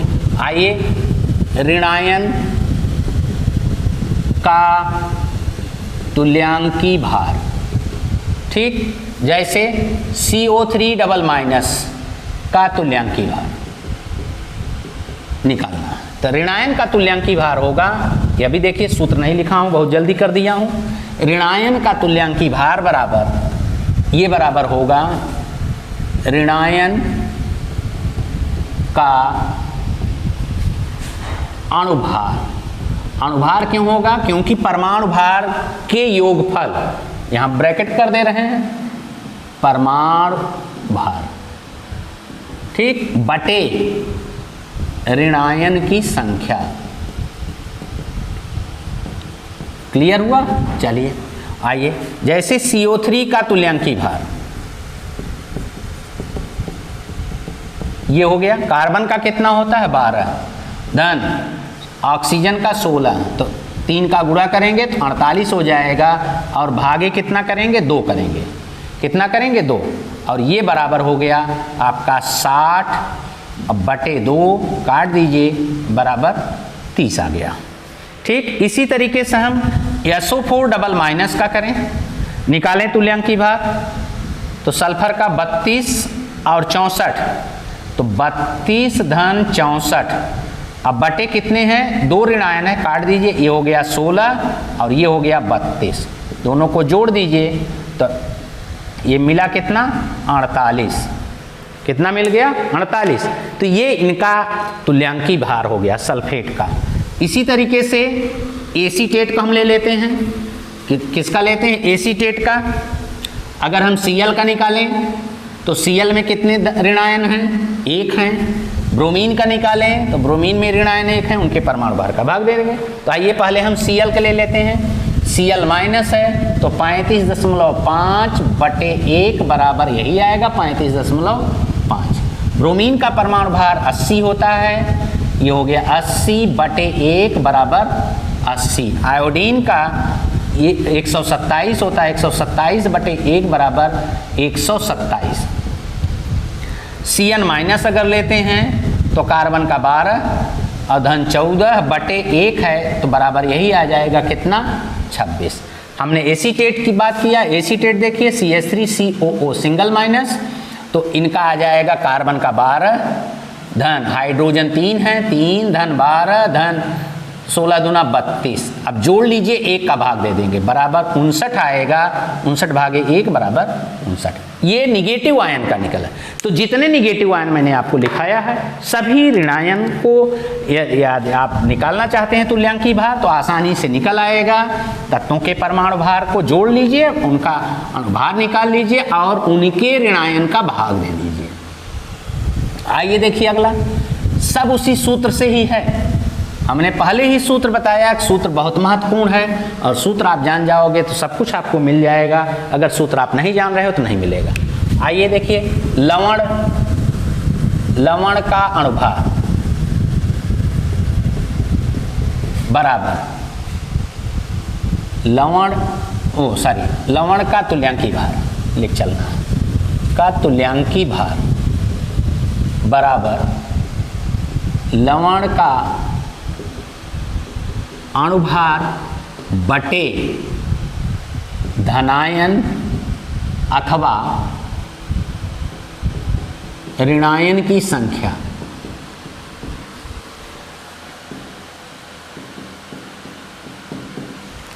अब आइए हमको निकालना है, मान लीजिए हमने CaCO3 का तुल्यांकी भार ज्ञात करना है। तो कैल्शियम कार्बोनेट का अणुभार कितना होता है, मैंने अभी आपको टॉपिक बताया है, 100 हो जाएगा। और इस पे धनायन कितने होंगे अथवा ऋणायन। कैल्शियम पे कितना धन आयन 2, कार्बोनेट पे कितना ऋण आयन 2, तो 2 में से किसी एक को ही हम प्रयोग करेंगे, धन आयन अथवा ऋण आयन। तो हम धन आयन का प्रयोग कर दे रहे हैं, ऋण क्या ये हो गया, बराबर कितना आया 50। इसी तरीके से हम ले रहे हैं NaCl का तुल्यांकी भार, ये बराबर सोडियम का 23 यानी 58.5 है। अब 58.5 है तो सोडियम पे एक धन आयन और क्लोरीन पे एक ऋण आयन, एक का भाग दे दिए, कट गया, बराबर कितना आया 58.5। आगे देखिए Na2SO4 ये मिल गया और इनका तुल्यांकी भार निकालना है, का तुल्यांकी भार बराबर, और ये बराबर हो जाएगा आपका 23 × 2 धन 32 धन 64, अब पूरे का बटे कितने, सोडियम पे 2 धन आयन है, सल्फेट पे 2 ऋण आयन, 2 का भाग दे देंगे, आसानी से कट जाएगा। इसको जब 2 का भाग देंगे तो बराबर आएगा, ये सब कट जाएगा, लिखा जाएगा कितना, ये 23 हो गया, ये आपका 16 हो गया और ये 32 हो गया। तो जोड़ लीजिए 23 धन 16 धन 32, इसको जोड़ लेंगे। तो इस तरीके से ऋणायन का भी तुल्यांकी भार आपने ज्ञात कर लिया। ठीक, ये लवण का तुल्यांकी भार भी आपने ज्ञात कर लिया। तो लवण में मैंने आपको 2 बताए हैं, ऐसे जितने भी आपको लवण मिल रहे हैं, सूत्र में बहुत सारे लवण मिलेंगे, बहुत सारे साल्ट मिलेंगे, सभी का आप तुल्यांकी भार निकाल सकते हैं उनके अणुभार के आधार पर। कुछ ऐसे भी लवण होते हैं जहाँ पे ऑक्सीकरण और अपचयन का होता है, तो वहाँ पर भी उनके आधार पर निकाला जाता है। ठीक, तो आइए देखिए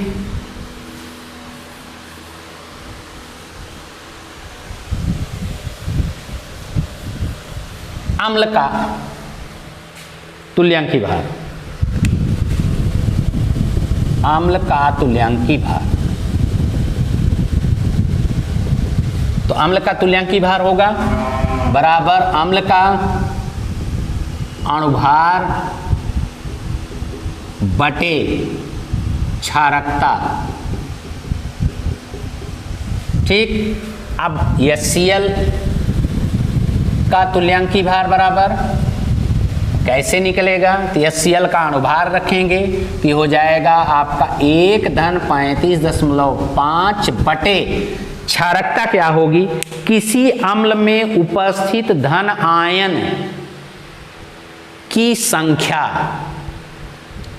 किसी उपस्थिति में H धन आयन की संख्या उस अम्ल की क्षारकता कहलाती है। अथवा किसी अम्ल में उपस्थित, किसी अम्ल के किसी क्षार द्वारा विस्थापनीय हाइड्रोजन परमाणु की संख्या उस अम्ल की क्षारकता कहलाती है। तो कितने हाइड्रोजन, अगर क्षार कोई अपक्रिया करेगा, क्षार में OH पाया जाता है, वह OH कितने हाइड्रोजन को विस्थापित करेगा, एक, केवल एक है ही, तो एक का भाग दे देंगे और बराबर आ जाएगा ये आपका 35.5।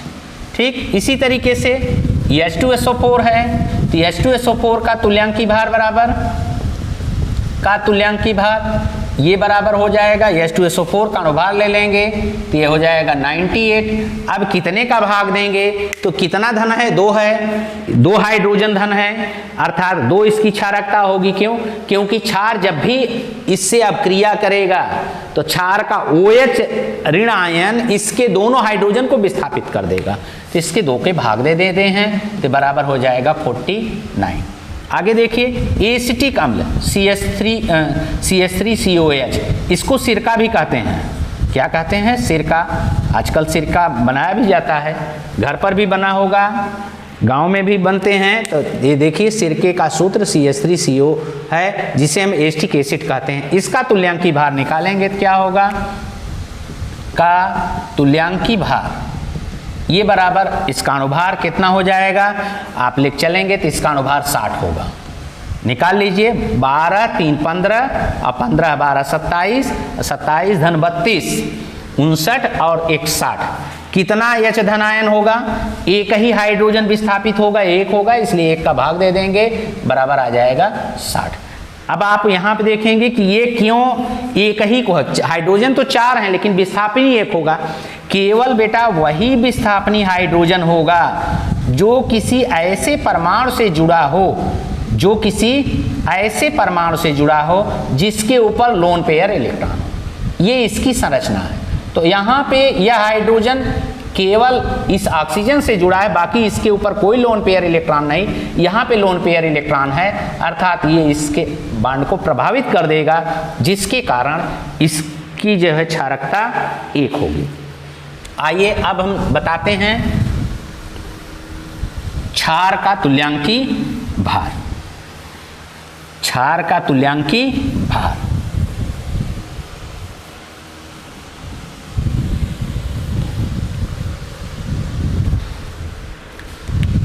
तो क्षार का तुल्यांकी भार ये बराबर हो गया क्षार का अणुभार बटे अम्लता। अम्लता, ठीक। अब आइए देखिए, क्षार का अणुभार बटे अम्लता है, तो क्षार का अणुभार कैसे हम रखते हैं, ये तो आपको मालूम, अणुभार निकालना। हम मान लीजिए NaOH का निकालना है, NaOH का तुल्यांकी भार, ठीक। अब NaOH का तुल्यांकी भार जब निकाले हैं, तो NaOH का तुल्यांकी भार निकालना है, तो हम कैसे करेंगे, इसका लिखेंगे अणुभार। तो सोडियम का 23 और हो गया 23 धन 16 धन 1 बटे इसका कितना, अम्लता माने किसी क्षार में उपस्थित OH ऋणायन की संख्या उस क्षार की अम्लता कहलाती है। तो कितना OH 1 है, तो अब भाग दे देंगे, बराबर क्या आएगा 40, ठीक। CaOH का होल ट्वाइस का तुल्यांकी भार निकालना है। अब कैल्शियम का कितना होता है 40 और प्लस 17 गुणे 2, ऑक्सीजन का 16, हाइड्रोजन का 1 और 1 गुणे 2, तो 16 ऑक्सीजन का और 1 इसका हाइड्रोजन का, दोनों जोड़ लिए 17 हो गए, 2 हैं, 2 का गुणा कर दिए, बटे कितना OH हैं 2 हैं, तो 2 का हम भाग दे देंगे, इसको काटेंगे तो ये 20 हो जाएगा, इसको काटेंगे बेटा तो ये 17 हो जाएगा, और बराबर कितना आएगा 37। क्लियर हुआ। KOH का तुल्यांकी भार, KOH का तुल्यांकी भार ये बराबर कितना होगा, ये देखिए K का 39 होता है अब प्लस 17, यानी यहाँ पे OH का 17 बटे 1, क्योंकि 1 OH है, भाग दे देंगे तो बराबर कितना आ जाएगा 9 7 16 का 6 हासिल 1 और 3 1 4 1 5, ठीक। तो ये आपका आ गया 56 इसका तुल्यांकी भार। तो हम ऐसे क्षार का तुल्यांकी भार भी निकाल लिए, तो ये तुल्यांकी भार हो गए। अब ये बेसिक चीजें हैं, ये आप अवश्य आप जानिए। थोड़ा सा मैं चर्चा कर देता हूँ संरचना की, थोड़ा सा मैं चर्चा कर देता हूँ संरचना की। संरचना पर अलग से वीडियो मैं बनाऊंगा भी, और डिस्क्रिप्शन में आप जाएंगे तो मेरा व्हाट्सअप नंबर मिलेगा, स्क्रीन पर भी व्हाट्सअप नंबर लगा हुआ है, ठीक। तो वो भी हो जाएगा। संरचना बनाने के लिए क्या क्या चीज़ें जरूरी पड़ती हैं इसको जानिए। यौगिक की संरचना, किसी यौगिक की संरचना बनाने के लिए आवश्यक शर्तें कितनी हैं, 3 शर्तें हैं। तो यहाँ पे लिख दे रहा हूँ, यौगिक की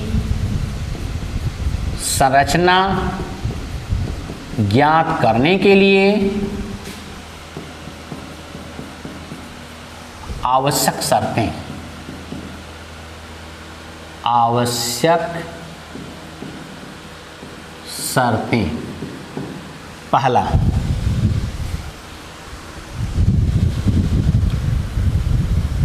न्यूनतम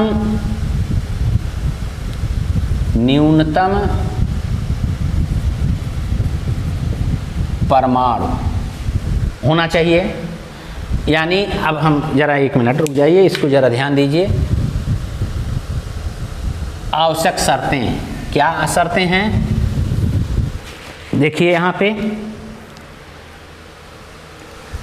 तो हम आवश्यक शर्तें किसको लेकर चलेंगे, केंद्रीय परमाणु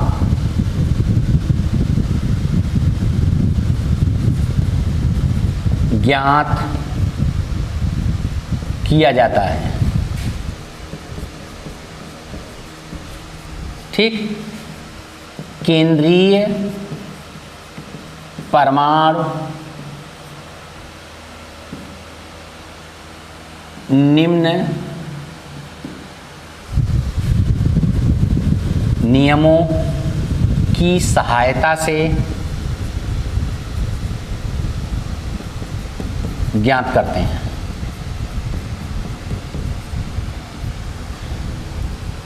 पहला, न्यूनतम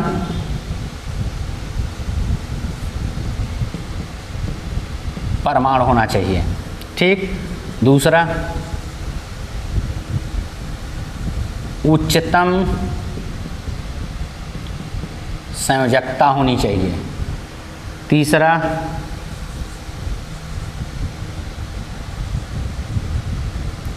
उच्चतम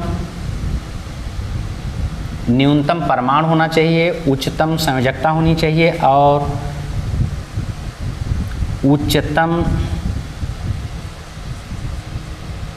परमाणु क्रमांक होना चाहिए।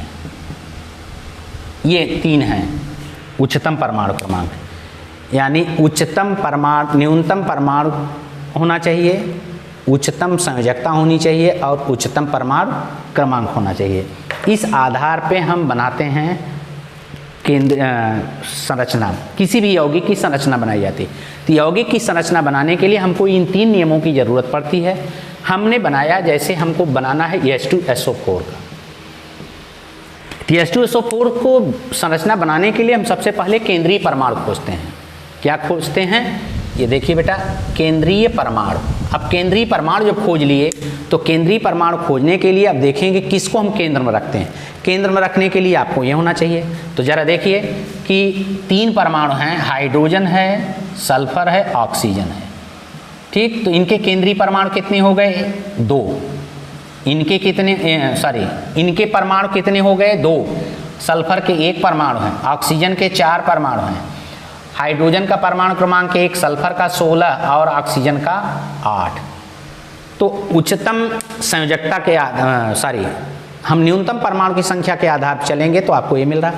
अगर तीनों मिलते हैं तो तीनों के आधार पर चलते हैं, नहीं तो आपको अगर कोई भी चीज़ नहीं मिल रहा है तो न्यूनतम आप लिखते हैं न्यूनतम परमाणु लेते हैं और उच्चतम परमाणु क्रमांक लेते हैं। तो उच्चतम परमाणु क्रमांक और ये दोनों चीज़ लेके चलेंगे तो दोनों के आधार पर आपको मिला क्या? सल्फर का परमाणु 1 है, इसका परमाणु क्रमांक 16 है, इसकी संयोजकता कितनी है? 2 है, अर्थात 3 पॉइंट इसको मिल गए। इसको कितने मिले? 3 अंक मिल गए। अब आप ऑक्सीजन की बात करेंगे, ऑक्सीजन का परमाणु क्रमांक 8 है, इसके परमाणु कितने हैं? 4 हैं। तो आपको न्यूनतम नहीं मिल पाया तो परमाणु क्रमांक तो मिल रहा है लेकिन परमाणुओं की संख्या 4 हो गई है। साथ में इनकी संयोजकता कितनी होती है? 2 होती है, तो अर्थात इनको 2 पॉइंट मिल रहे हैं। ठीक, क्लियर हुआ? अब आइए देखिए, तो हम इसकी संरचना बनाते हैं। इस संरचना के आधार पर आपको यहाँ पे लेके चलना है कैसे संरचना बनेगी। तो सल्फर का परमाणु क्रमांक बेटा 16 होता है। इनका बाह्य कोष जो होते हैं उन्हीं कोष के इलेक्ट्रॉन ही हिस्सा लेते हैं और उसी हिस्से के आधार पर ही, उन्हीं इलेक्ट्रॉनों की संख्या के आधार पर ये संरचना बनाते हैं। तो सल्फर का परमाणु क्रमांक 16 होता है, 2, 8 और 6 हो गए। तो अब जरा देखिए, सल्फर के 6 इलेक्ट्रॉन हैं, इनसे कौन परमाणु जुड़ेगा? ऑक्सीजन इसके बाद जुड़ेगा, जो जिसके उच्चतम जो है परमाणु क्रमांक हों। तो अब देखिए, आप उच्चतम परमाणु क्रमांक लेकर चल रहे हैं तो यहाँ पे ऑक्सीजन जुड़ेगा, ऑक्सीजन की भी संयोजकता 2 है, हाइड्रोजन की भी, सल्फर की भी 2 है, तो 2 परमाणु जुड़ेंगे। ऐसे हम इनको 2 अलग अलग बना दिए, ठीक, और इनके साथ ऑक्सीजन ऐसे जोड़ दिए। ये बन गए और साथ में ही यहाँ पर 2 ये हो गए, 2 इधर हो गए, सॉरी, एक एक होंगे। अब देखिए, हाइड्रोजन बचा है। क्या बचा? हाइड्रोजन बचा है। तो इनके साथ में ऑक्सीजन कितने हैं? 4 हैं। तो अब यहाँ पे हम 2 ऐसे ले लेते हैं, ये ऑक्सीजन, यहाँ पर भी 2 ले लिए, ठीक। अब यहाँ पे संयोजकता तो इनकी पूरी हो जा रही है, अष्टक पूरा हो गया। यहाँ पे लेके चलते हैं तो ये हो जाएगा आपका, यहाँ एक हाइड्रोजन जुड़ जाएगा, यहाँ पे एक हाइड्रोजन जुड़ जाएगा। इस आधार पर आप तत्वों की संरचना को बना सकते हैं, ठीक। कोई अगर दिक्कत हो तो आप इसको आप मेरे व्हाट्सएप पर आप कमेंट में लिखेंगे, अगर दिक्कत नहीं है तो फिर हम और एक आध दो बता दे रहे हैं। जैसे हमने बना दिया, मान लीजिए अभी एसिटिक एसिड CH3COOH का, ठीक। इसमें देख रहे हैं कार्बन कितनी संख्या है परमाणु की, यहाँ 3 लिखेंगे हम, परमाणु लिख रहे हैं, संयोजकता लिख रहे हैं, और तीसरा हम लिख दे रहे हैं परमाणु क्रमांक। तो अब देखिए परमाणु कार्बन का कितने हैं 2, संयोजकता कितनी हो, इनकी कितनी हो गई 4, परमाणु क्रमांक कितना है इनका 6। अब ऑक्सीजन ले लीजिए तो ऑक्सीजन कितने हैं 2 परमाणु, इनका संयोजकता 2 और इनके परमाणु क्रमांक 8। हाइड्रोजन कितना है बेटा 4, हाइड्रोजन कितने हैं 4 हो गए, इनका संयोजकता 1, इनकी जो है क्या नाम है परमाणु क्रमांक 1। अब आप देख रहे हैं कि न्यूनतम कार्बन परमाणु की संख्या मिली है, संयोजकता भी उच्चतम है, परमाणु क्रमांक यहाँ न्यूनतम है, लेकिन ये 2 पॉइंट इनको मिल गए, जबकि ऑक्सीजन को आपको क्या मिल रहा है 1 और 2 मिल रहा है। तो ऐसे पे आपको ये ध्यान देना है कि अगर परमाणु की संख्या न्यूनतम हो और परमाणु क्रमांक उच्चतम हो, तब भी हम ये देखते हैं कि उसको बाहर कर देंगे, संयोजकता को उच्चतम होना जरूरी है। तो संयोजकता उच्चतम जरूरी है, तो ऐसे पे हम संयोजकता को उच्चतम मान करके कार्बन को केंद्रीय परमाणु मानते हैं। तो कार्बन के बाह्य कोश में कितने हैं 4 इलेक्ट्रॉन होते हैं बेटा, ये हो गए 4, और चतुर्थ संयोजक होगा। अब देखिए 1 2 3 और 4, 2 कार्बन है, दोनों कार्बन को हम फिर ऐसे जोड़ देते हैं, ऐसे इनको भी हम यहाँ जोड़े। अब एक के साथ हमको क्या जोड़ना है ऑक्सीजन जोड़ना है, तो हमने ये 4 इलेक्ट्रॉन को एक जगह दिखाया, 4 में से एक को एक दिखा दिए, 2 को एक साथ दिखाए और एक को फिर अकेला दिखाए। इनके साथ क्या जोड़ेंगे बेटा एक संयोजी परमाणु हाइड्रोजन जोड़ देंगे। जहां भी एक संयोजी परमाणु जुड़ता है वहां पर तुरंत आगे जुड़ने की संभावना कम हो जाती है। वैसे मैं इसको संक्षिप्त में यहाँ पढ़ा दे रहा हूँ, इसका वीडियो अलग से मैं डाल दूंगा, उसको भी आप देख लीजिएगा। यहाँ थोड़ा बात ज़्यादा समय हो जा रहा है इसलिए हमने इसको थोड़ा संक्षिप्त कर दिया। अब ऑक्सीजन लेंगे तो ऑक्सीजन जब लेंगे तो ये 2 हो गए, ठीक, और यहाँ पे ऐसे ये ऑक्सीजन हो गया, साथ में फिर दूसरा यहाँ पे ऑक्सीजन लेंगे बेटा, ये 2 हो जाएंगे, और एक यहाँ पे ऐसे ये भी ले लिए, ये आ गया। तो इस तरीके से ये संरचना किसकी हो गई बेटा एसिटिक एसिड की। तो एसिटिक एसिड की संरचना हो गई, इसका हम संरचना का अलग वीडियो भी डाल देंगे। आज बहुत लंबा समय हो गया, ठीक, बहुत ज़्यादा लंबा वीडियो रहेगा तो आप परेशान भी होंगे, घबराइए ना, इसको बहुत ज़्यादा बड़ा नहीं कर रहे हैं। अगर आपको यह वीडियो अच्छा लगा हो, बेसिक चीज़ में अच्छा लगा हो तो इसे लाइक अवश्य करिएगा और साथ में खूब दबा के शेयर करिए ताकि आपके इष्ट मित्र भी इसको पढ़ सकें, ठीक। और जो लड़का जो विद्यार्थी नया है वह मेरे चैनल को सब्सक्राइब अवश्य करिएगा ताकि नया नोटिफिकेशन कोई दिया जाए तो आपके पास उसकी सूचना तत्काल पहुँचे और आप अपने लिए हमारे चैनल से जुड़ करके अपने लिए आप अच्छी चीज़ों को प्राप्त करिए। और आप मेरे सानिध्य में आप आ रहे हैं तो मैं आपको वादा कर रहा हूं कि मेरे चैनल पे जुड़ने के साथ साथ में ही आपका भविष्य उज्जवल होगा ही और साथ में हीरे की तरह चमकते रहेंगे। तो वीडियो को लाइक करना, शेयर करना न भूलिएगा, साथ में चैनल को सब्सक्राइब करना न भूलिएगा। धन्यवाद।